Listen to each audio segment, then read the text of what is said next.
as you guys install your game plan, are you getting? Are you seeing the reps you want to see right now? Yeah, I mean, the reps haven't changed. We're still splitting up the reps like during camp, so we still got a pretty good rotation. Everybody jumps in and gets their reps, and we keep it moving. That number 2 position behind Jordan, is there any movement there between you guys? Not really. Coaches really hadn't made a certain number 2 yet, but we're not really worried about the depth chart still. I mean, we're just coming out and trying to compete, and we're focused on Auburn and trying to prepare each day. Where do you feel your biggest strengths lie? Are you more of a pass catcher or a blocker? Do you feel like you do both equally just as well? I would say my background is more pass catching just because I played pretty much basically receiver in high school. So coming here, blocking was really one thing that I really had to focus on. And so, but now I would say that my blocking's coming along. It's gotten a lot better than when I first got here. Couldn't hear that answer. Do you feel like you've shown them the run blocking this month that they've been looking for?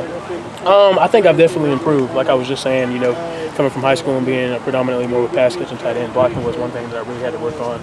And now I definitely think I've improved from when I got here. So I definitely think it's gotten better.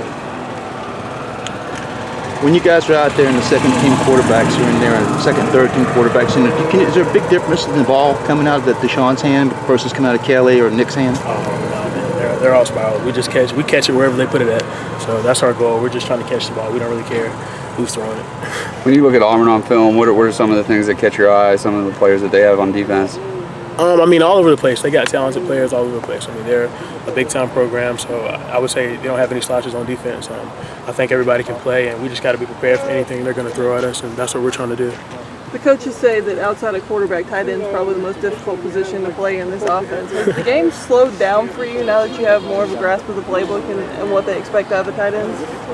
Yeah, I would definitely say it's slowed down, and it's 100% the hardest position outside of quarterback.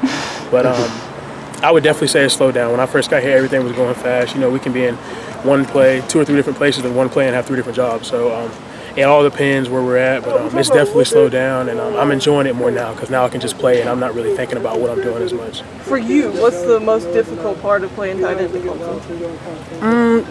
Like I said, when I first got here, probably the point of attack is a lot different than what I was used to. I mean, blocking guys, for instance, last year we blocked Shaq Lawson all year in practice. I mean, guys like that, Kevin Dodd, and now we're blocking guys like Austin Bryant, sometimes Christian Wilkins. So the point of attack and in the box is really physical, and that's just something I wasn't used to coming in. But I've grown to like that, and I've grown to become better at that. So now I'm not happy with where I am, but I'm definitely more confident when I'm inside of the box.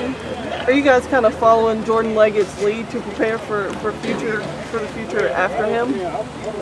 Yeah, I would say so, kind of. But Jordan, you know, he's going to leave us with a lot of good tools. I mean, he's always talking to us about route running and defensive schemes and everything. So I definitely think he's going to leave us with a lot of do's and don'ts that we can take and grow from. So I definitely think, and Coach Pierman does a great job too. I mean, we have Coach Pierman and Keith Jennings and Darrell Barrett, kind of our tight end guys, and so all 3 of them do a great job of leading us and making sure our technique is sharp and everything like that. Dabo has said a number of times how much fun it's been to watch that battle for the backup tight end. As someone who's in that battle, when you're kind of competing day in and day out with guys like Garrett, guys like that, what are your thoughts and impressions about your room in general besides just Jordan? I like everybody in our room. I mean, I definitely all think we have strengths and weaknesses, but when you put the whole room together, I think we got a heck of a tight end room. I mean, we got guys that can run, we got guys that are better at the point of attack. So, but I think we're all aiming at trying to be the complete tight end. And so when we all reach that, if we can get 2 or 3 complete tight ends, the guys that can block and run and catch, that's when I think we're really, really going to get good as a whole. Last year, Jordan obviously got the predominant number of snaps. You feel like you guys, you in particular, or some of the other guys, maybe cutting into his snap count a little bit because of your maturation, your improvements over the past as far as few this months? coming up here? Yeah. What do you expect from yourself? I mean, again, we're not worried about reps. Just trying to prepare hard. And like I said, we're focused on Auburn. I'm not really worried about the depth chart. If I play 20 snaps, fine. If I play 2, fine. You know, whatever I can do to help the team win. So we're not really worried about who's cutting into who's reps. That's not my deal, and I don't think that's anybody in our tight ends room's deal. We're just trying to all be prepared to go win the game. Is that hard to do, to kind of put that out of your mind and focus on team first when you know that you really do want to get more snaps? Right. I don't think it's hard to do because I think Coach Sweeney has a great approach to the depth chart, if you will. So, I mean, he's always telling us that, you know, it's constantly changing. So You can have a good day today and a bad day tomorrow, and your depth can change. So it really doesn't matter because you just got to come out and win each day and try to win each rep. So that's where we're at. I think he keeps a great perspective of how we should look at the depth chart as players.